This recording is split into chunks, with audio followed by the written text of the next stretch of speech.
Few things offer a greater sense of mystery and fascination than coming face to face with our past. Stumbling upon remnants of a long-gone era that tell us what life was like in centuries gone by. Ruins and relics, artifacts and objects, excavations and dwellings that give us an idea of our ancestors' trade, commerce, housing in ages past, and how they lived and died. The four ancient civilizations, Indus, Mesopotamian, Egyptian, and Chinese, are the earliest known to mankind. Being usually clustered around river valleys, they were named after the river that flowed beside the settlements. Of the four, the Indus Valley or Harappan civilization, which existed from around 3000 to 1500 BC, according to some experts, corresponds with the Bronze Age in other cultures. It is estimated to have encompassed the largest area, spreading over 1.5 million square kilometers, almost the area of Western Europe. The civilization extended over present-day India, Pakistan, and parts of Afghanistan. The most well-known Indus Valley sites are Harappa and Mohenjo-daro, both situated in Pakistan, and Lothal in Gujarat, India. The Indus Valley civilization was essentially an urban one, where people lived in well-planned and well-built towns that were also centers of trade. The ruins of Mohenjo-daro and Harappa show that these were magnificent merchant cities, scientifically laid out with a well-developed drainage system. Residential houses were made of baked bricks and had 2 or more stories.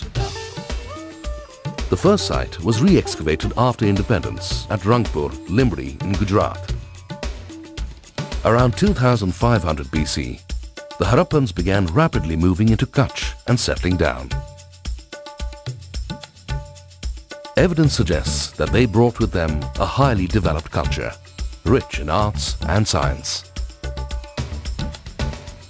Today, 60 settlements have been found there, of which 40 belong to the early phase and the rest the late phase of their mature culture. Based on the evidence, it looks like the Harappans lived a full life before their culture declined and broke up, causing a large-scale migration from Kutch to the interiors of the state. Lothal, one of the southernmost outposts of the Indus civilization and certainly one of the most interesting examples of Harappan town planning, is Lothal, around 80 kilometers from Ahmedabad. The word Lothal means place for the dead in Gujarati, from the word Loth and Thal or Sthal. Its unique lock-gated dockyard is perhaps the greatest example of maritime architecture from the ancient world. Lothal was a hub at the center of the trading zone as one moves down from Sindh to the coast of Saurashtra.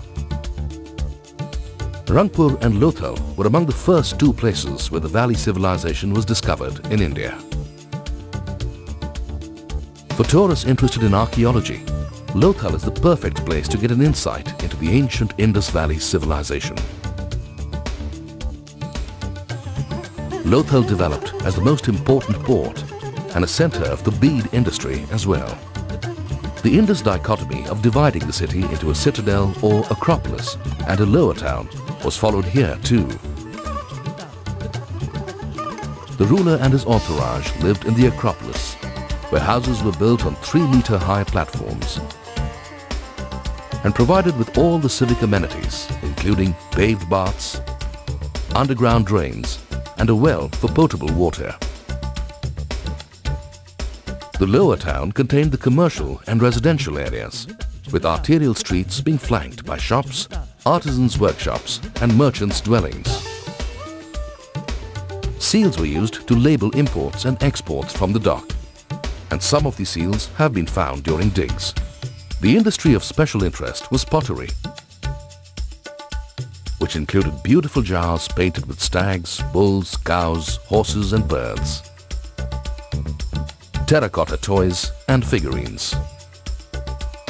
Perhaps the most unique aspect of planning was the system of the underground sanitary drainage.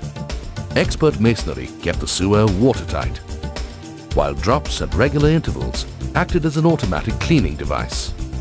The commoners' houses had baths and drains that emptied into underground soakage jars. A cemetery was also situated on the western end of the peripheral walls.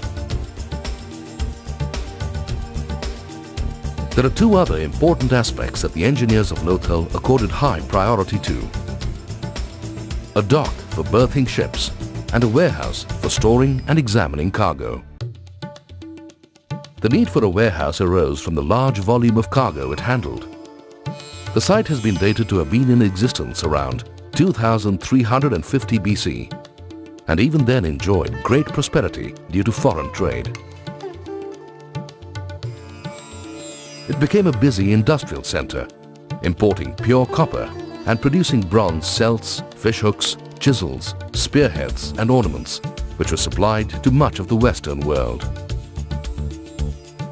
Near the archaeological excavations is the Site Museum, where plans, plaster of Paris models and paintings have been made by archaeologists in an attempt to reconstruct what Lothal must have been like 4,000 years ago.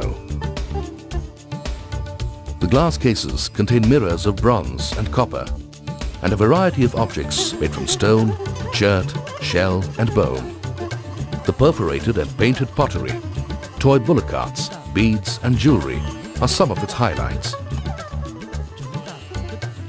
The museum also displays imports like seals from Bahrain, terracotta figures from Sumeria and objects from Egypt. The principal exports were beads, ivory and shells. Lothal is 80 kilometers from Ahmedabad, with a train up to Bhurki, which is 5 minutes away. One can stay at the Palace Utelia, a luxury heritage resort 7 kilometers away.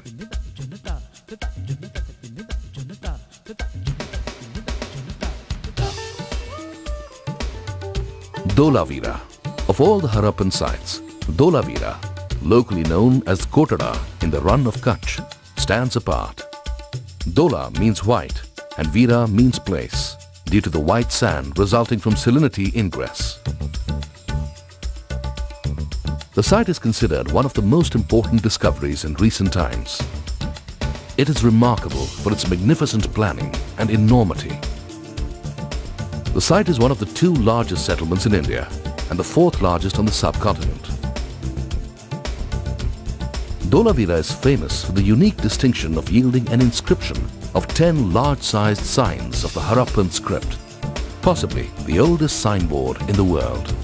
The signs were posted at a height of 20 feet in the Acropolis, mentioning possibly the name of the town. Edged with a mercury-like compound, they could be seen from miles away at night.